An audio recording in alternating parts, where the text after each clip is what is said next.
Welcome to the Steps in Purpose podcast with EdieAnne. This podcast explores emotional awareness, faith, and purposeful living through short, reflective conversations designed to help you notice where you are and take your next step with clarity. Thanks for being here. Have you ever had one of those quiet moments where you look at your life and realize you're grieving something you never fully put into words?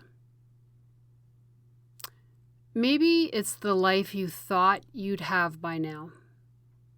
Maybe it's the version of the story you pictured in your head years ago.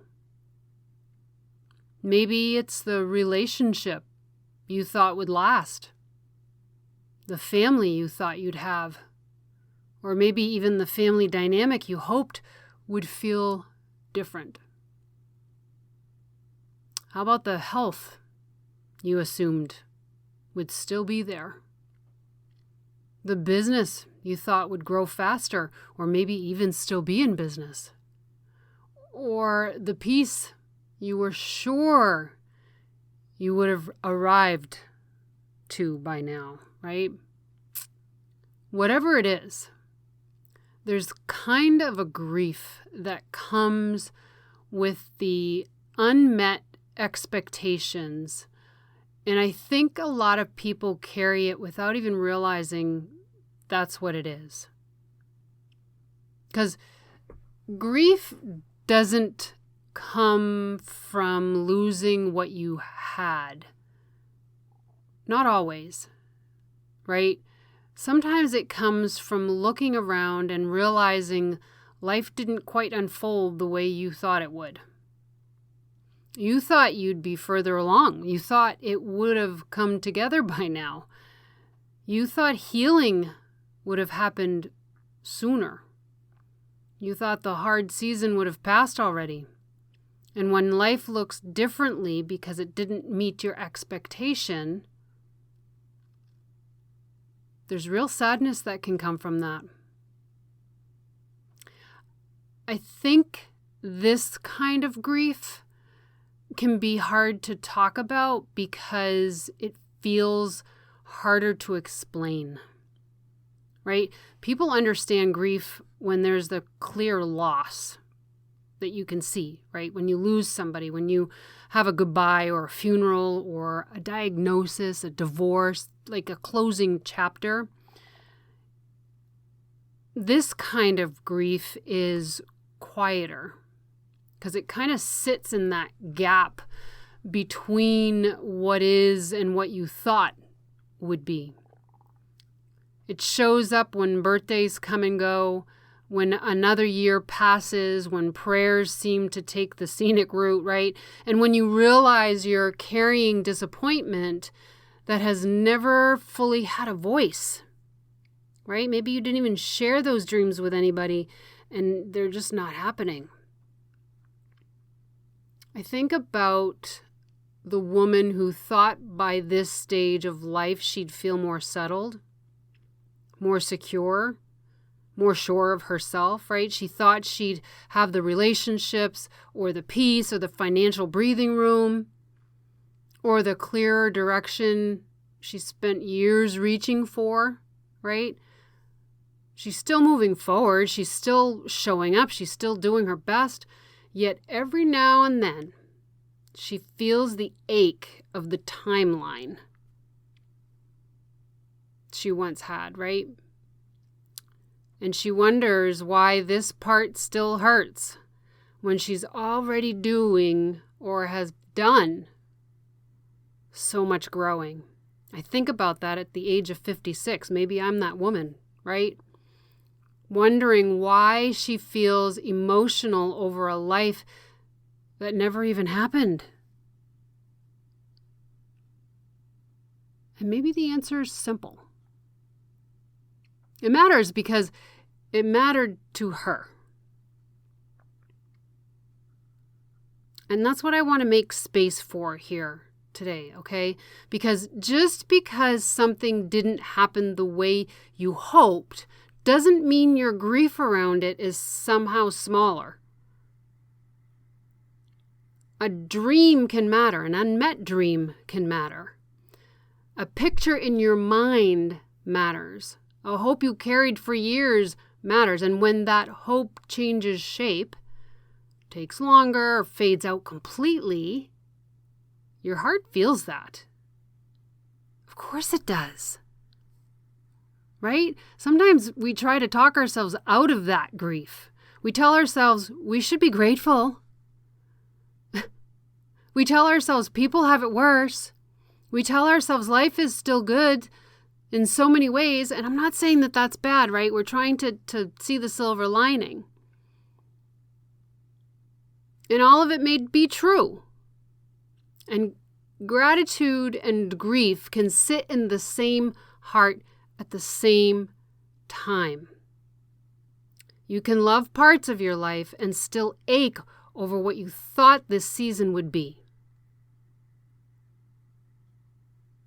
You can trust God and still feel sad that things look different than you had imagined.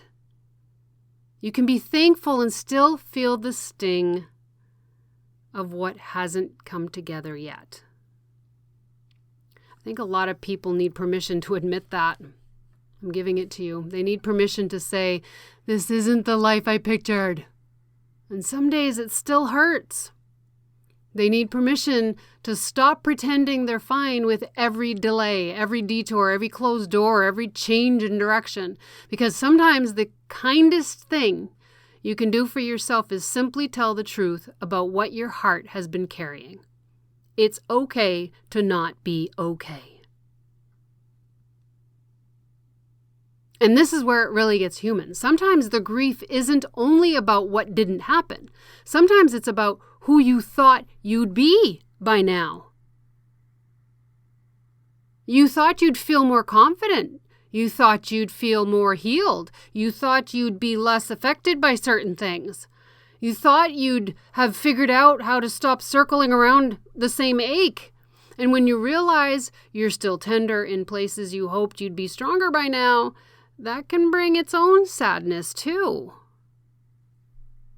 You know, I think that's why this kind of grief deserves gentleness, some grace.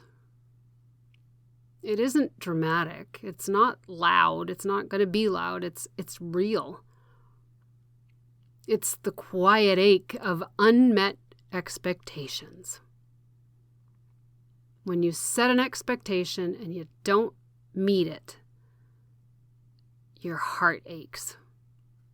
It's the sadness of timelines that have shifted. It's the heaviness of dreams that changed shape. And it's the part of you that's still making peace with the fact that life has its own rhythm, God has his own plan, and it doesn't always match the one you planned. Listen, that doesn't mean your life is off track. It means you're human. It means your heart formed hopes, and those hopes meant something to you. It means you loved an idea of how things would go, and now you're learning how to live inside a different version of the story. It takes time. It takes grace. It takes room to feel what you feel without rushing yourself past it. I also think there's something holy that can happen when we finally admit this kind of grief out loud.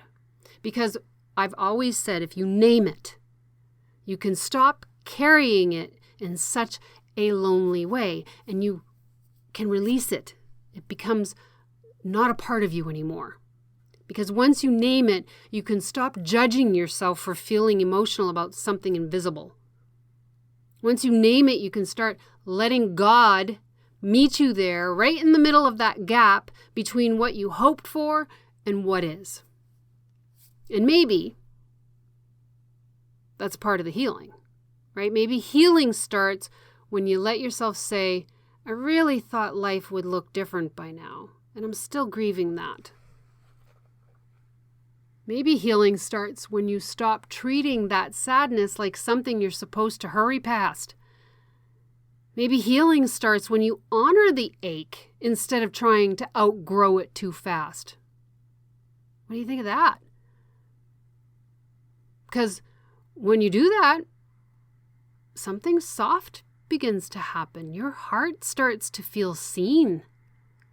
The pressure starts to ease. You stop wrestling so hard with your own emotions. And from that gentler place, hope can begin to rise again. A quieter hope, maybe. A wiser hope, a softer hope, but it's still hope. Hope doesn't always come in shouting. Sometimes it comes in with a whisper that says, your story still has breath in it. Sometimes it comes in the realization that a life can be beautiful even when it looks different than the one that you had imagined. Sometimes it comes in the understanding that God can still do meaningful, surprising, deeply personal things in the life you're living right now. Not only in the life you thought you'd be having, right? Because ultimately, God's plan might not have been yours. So of course those meaningful, surprisingly, deeply personal things are going to happen in your life that's happening right now. That kind of hope feels tender to me because it doesn't dismiss the grief, right? We're not dismissing the grief. The grief is real. It kind of sits beside it, kind of holds its hand, right? It says, I see what you lost, and I also believe that there's goodness ahead. That's a very different kind of hope than the kind that tries to cheer you up too fast, right? This kind of hope feels more honest. It lets grief be real. It allows the door to be open for joy, for purpose, for healing and beauty in ways you may not have expected.